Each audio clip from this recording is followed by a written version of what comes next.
welcome to Bearded Meeple. Orwell said all animals are equal, except some animals are more equal than others.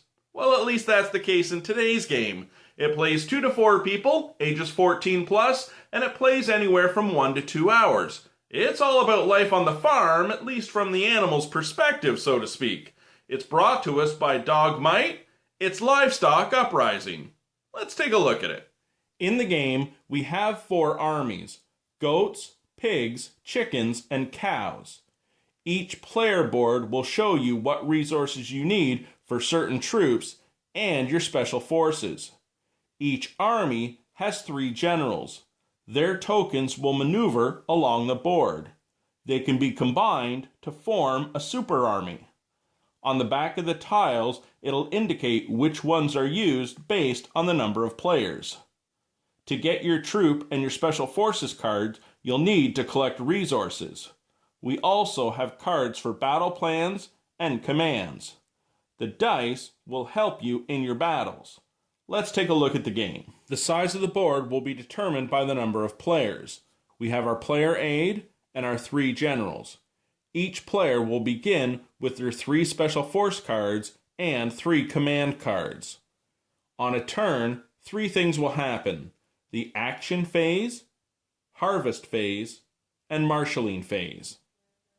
In the action phase, each of your generals can move up to 2 squares, but they're not able to move through forest, a lake, or an opponent's barn. If a general moves into a square occupied by another general, an attack is triggered. Attack and defense is determined by the value of the icons on that general's troops along with a die roll.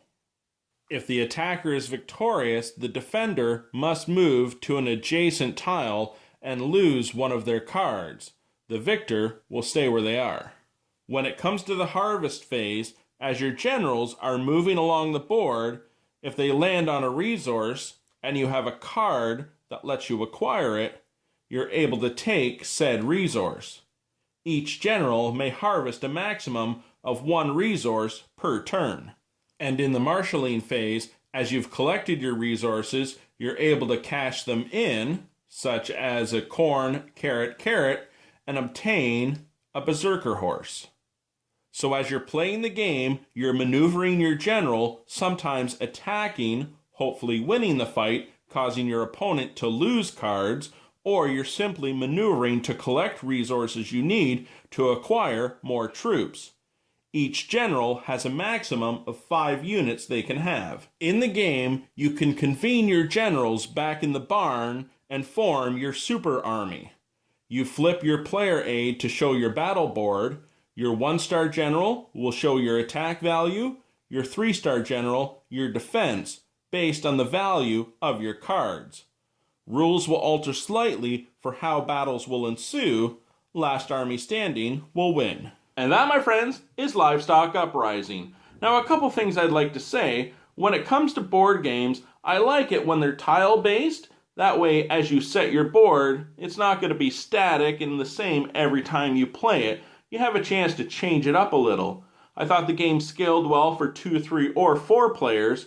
And speaking of strategy, when it comes to maneuvering your generals, I like the fact that you have to consider, do I go in to knock someone down a peg or 2, or do I try to collect the tokens so I can get more troops? I enjoyed the game. I hope you get a chance to check it out. I'll talk to you again soon.